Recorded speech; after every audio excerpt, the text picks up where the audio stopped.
सबसे पहले तो मैं अपने साथी और भाई किसान कांग्रेस के जिला अध्यक्ष सरदार बलजिंदर सिंह ठरवी जी को और उनके पूरे साथियों को शुभकामनाएं देता हूं। राहुल गांधी जी जिस संदेश को लेकर भारत जोड़ो न्याय यात्रा लेकर निकले, उसी संदेश को टोहाना और फतेहाबाद के अंदर एक एक गांव और गली और कोने में पहुंचाने का काम सरदार बलजिंदर सिंह ठरवी जी कर रहे हैं।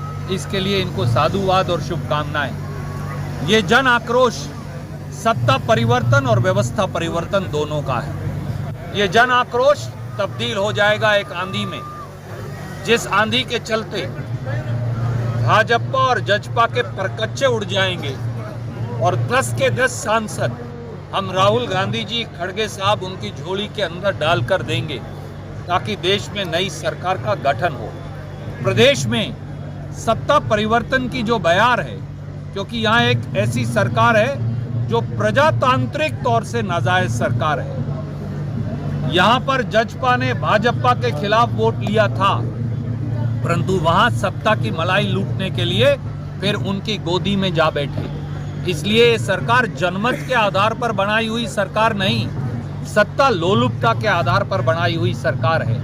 और ऐसी सरकार को उखाड़ फेंकना हमारा लक्ष्य भी है, ध्येय भी है और धर्म भी है, कर्तव्य भी है। और इसलिए अलख जगाकर एक नई क्रांति का सूत्रपात करना, अलख जगाकर एक नई हुंकार को आगे बढ़ाना, अलख जगाकर कोने कोने में हर गांव और शहर में कांग्रेस के झंडे को तिरंगे के नीचे जनता को एकत्रित करना और एक नए हरियाणा, नए नवीन हरियाणा के निर्माण की परिकल्पना करना, यही हमारा ध्येय और लक्ष्य है और उसे लेकर हम आगे बढ़ रहे हैं। मैंने जैसा कहा कि ये लोगों का प्यार, आशीर्वाद और उनका सत्कार है, नहीं तो आज कोई किसी के बुलावे से ठंड के इस मौसम में कहीं नहीं जाता, ना 5-5 घंटे बैठता।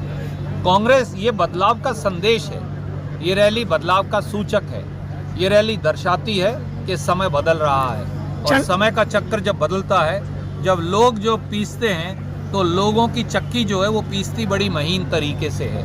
भाजपा जजपा के अहंकार को लोग अपने वोट्स की चोट से उस चक्की में पीसने वाले हैं। टोहाना विधानसभा का क्षेत्र, फतेहाबाद का क्षेत्र नेताओं के द्वारा लगातार की गई अनदेखी का शिकार रहा है। समस्या ये है कि नेता अधिक हैं, काम कुछ नहीं इंडिया के। और मुझे ये विश्वास है कि जब नए नौजवानों को कांग्रेस पार्टी मौका देगी तो एक परिवर्तन की जो लहर आएगी, उसमें तरक्की और विकास का एक नया बोलबाला, एक नया बलबला भी। पहली बात तो ये जानना आवश्यक है कि जो इंडिया गठबंधन हमने बनाया था, उसका आधार सबसे पहले वैचारिक है। आज जो रोजगार पर हमला हो रहा है, आर्थिक असमानता का माहौल है, जहां देश की 60% संपत्ति 4% लोगों के हाथ में है, जहां किसान, महिला, दलित, पिछड़े, आदिवासी, उनके अधिकारों का हनन किया जा रहा है। इसलिए अलग अलग पार्टियां जिनसे हमारा टकराव है, हमने उनको कहा टकराव रखिए, चुनाव लड़िए एक दूसरे के खिलाफ, पर देश के मुद्दों पर इकट्ठे हो जाइए। तो इसलिए इंडिया गठबंधन एक वैचारिक जुड़ाव है। उसके बाद था सीटों का सीट शेयरिंग या आपस में लेन देन।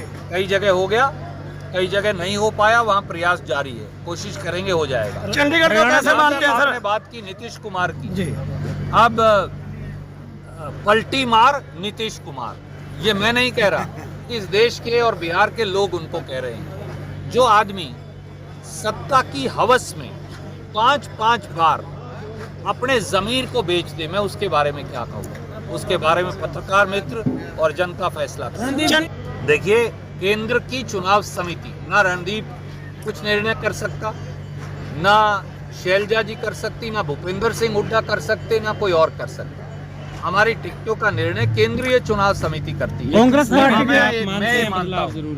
मैं मानता हूँ, मैंने मेरा व्यक्तिगत विचार दिया, कांग्रेस पार्टी को नए चेहरे उतारने पड़ेंगे, वो ही लोगों की आकांक्षाओं पर खरे उतर। कांग्रेस पार्टी जी कुमार जी को किस प्रकार से दूर करेंगे जी? देखिए, मुझे लगता है कि हर व्यक्ति अपने अपने तरीके से कांग्रेस को मजबूत कर रहा है। हमने कांग्रेस संदेश यात्रा अपने इस पूरे इलाके से निकाली। आपने देखा किस प्रकार का प्रेम और समर्थन मिला। कोई और साथी एक एक घर जाकर उसी कार्यक्रम को कर रहे हैं, वो भी बहुत अच्छी बात है। इसलिए जितना पार्टी का फैलाव होगा उतने ही लोग पार्टी के साथ जुड़ेंगे, ऐसा मेरा मानना है। बहुत बहुत धन्यवाद।